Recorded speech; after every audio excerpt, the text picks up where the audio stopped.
1.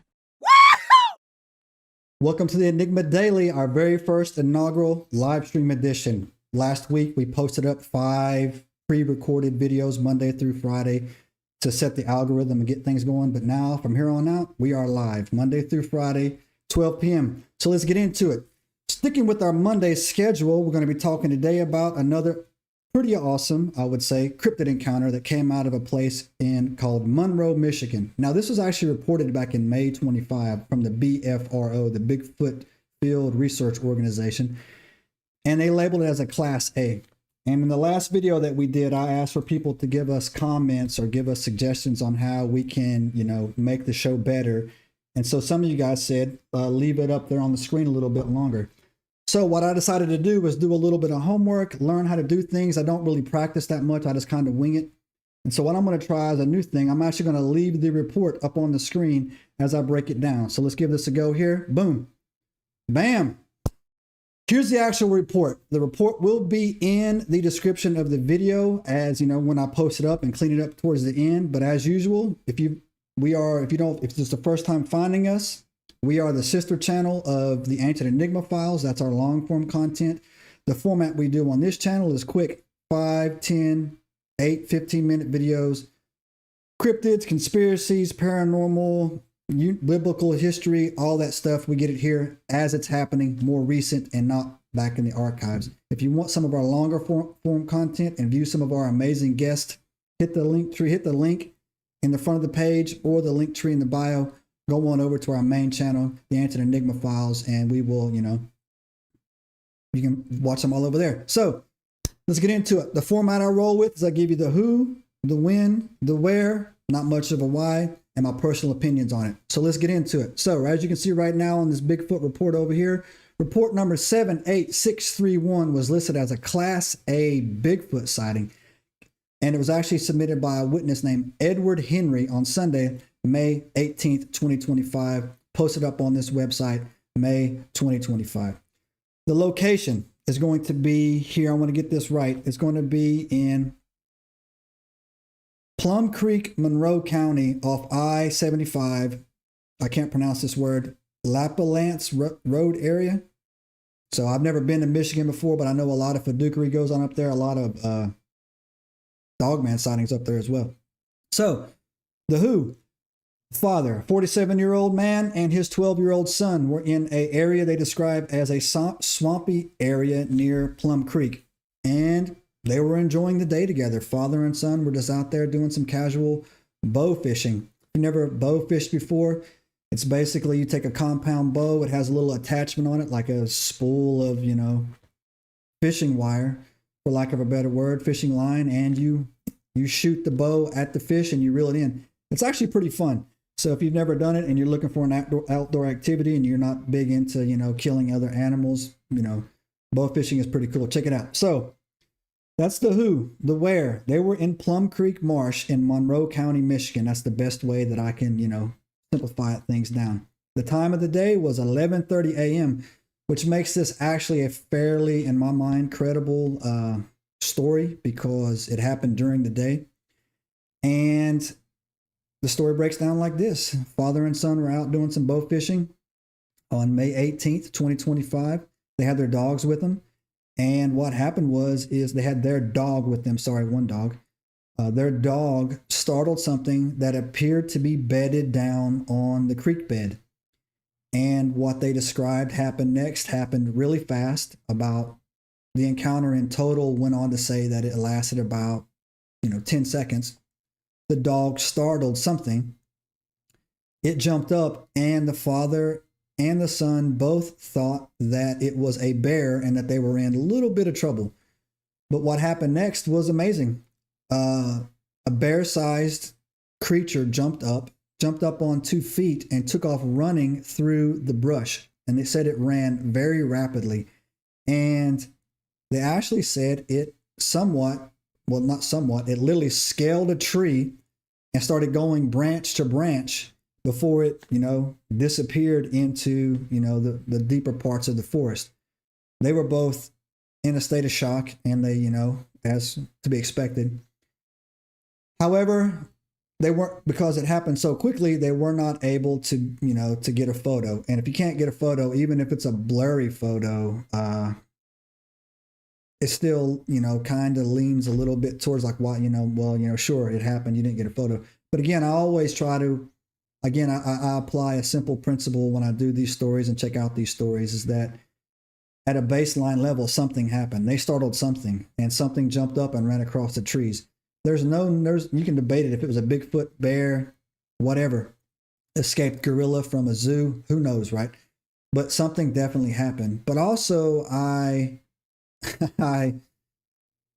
apply the, what do they have to gain from doing this or coming forward with this, story. And they have nothing to gain for it whatsoever. Nothing. There's no financial benefit. There's no credibility to it. Like I said, a lot of people don't know about the BFRO. There's nothing, they're not going on tour or writing books. So there's nothing to gain for it. So in their mind, they believe that they saw a Bigfoot, right? And they startled it, and it took off running, and it basically scaled a tree, and it disappeared. Now, the investigators, the BFR, what they'll do is they'll assign an investigator, and they'll go out there and they'll talk, or they'll make phone calls and they'll talk to them. And they leave notes about these guys.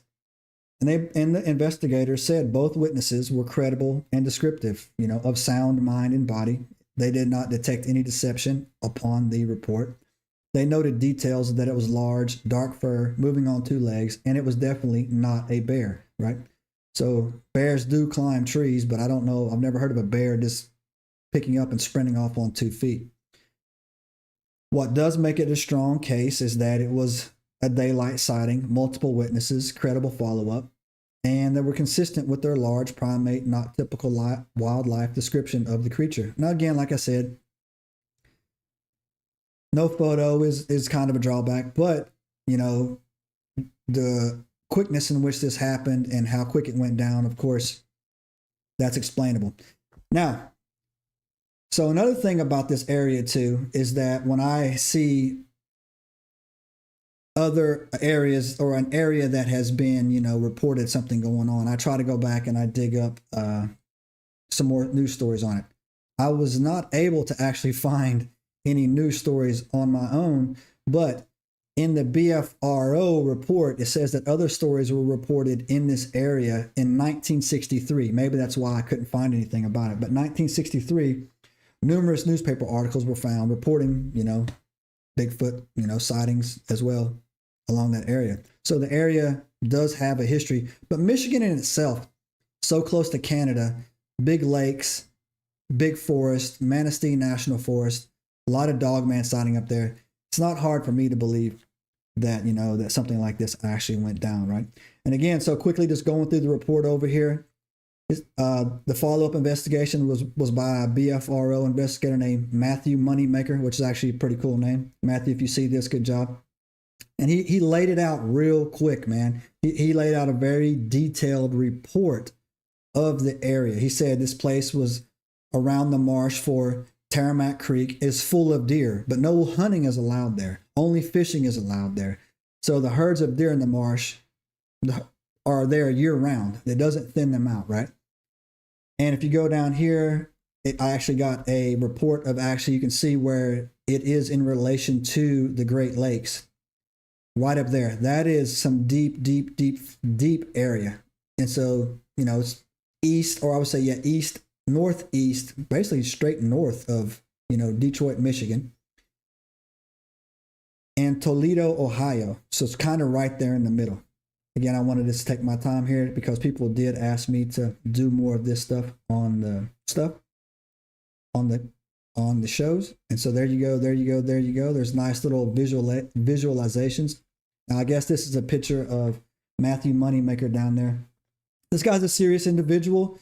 He's seems to be a lawyer, and this is something he does in his own time. He got a law degree from Akron School of Law, and he's a founder of the Bigfoot Field Research Organization in 1995. So he seems to be a co-founder of, what this is, if not the founder himself. Now, I'm going to put the link to this article in the description of this video. We're coming up on the 10-minute mark here, but I will give you my own gut feeling on this based on what I've known about past cases and about Michigan itself. I think it's fairly credible. I think they saw something, whether it was a Bigfoot or a, like I said, some other type of cryptid. Can't really say. But what I'll definitely say what it is not is it's not a deer or not a bear. It's not a coyote or a wolf or anything like that. It was something definitely bipedal, the size of a bear, and it ran across. Michigan has a lot of dogman sightings. It's very close to Canada. And where you find a lot of dogman sightings, you also consequently find a lot of Bigfoot sightings. There's actually a theory that these Bigfoots are kind of keeping these dogmen in check, right? But either way, it's a hot spot for cryptid activity, for lack of a better word. And again, 47-year-old man and a 12-year-old boy, I don't think they would be able to... I don't think they would have the desire to fabricate a Bigfoot story that lasted 10 seconds and then put themselves out there on the line. But for me, I think it's credible. Wish they would have had a picture, sure, but circumstances led otherwise because it was a quick little scene that went down. But that's the great thing about having this YouTube channel here. Let me switch back to the big one, is that you guys can leave your comments down below and let us know what you think happened. Was this a real sighting? Was this just, made up? Either way, let us know. I personally tend to believe. Also, this is a brand new YouTube channel. We're trying to sort out our formats. If you have any questions or comments, please, or suggestions, we read these comments. Please leave them down there. This is only our 6th video. Like I said, our archives are not that big yet. And as we develop more data and we develop more, suggestions, we will implement those suggestions along the way. But if you could do us a slight favor, if you do come across this video, please give it a subscribe, give it a thumbs up. We're trying to kickstart our algorithm down here. You can actually give it a thumbs down, but if you give us a thumbs down, please let us know the reasons why you gave it a thumbs down. And that way we will be able to know, understand how we can make things better and what we can do in the future. So, friends, families, enemies, thank you for watching, and we'll see you tomorrow when we tune in for another episode about something totally different.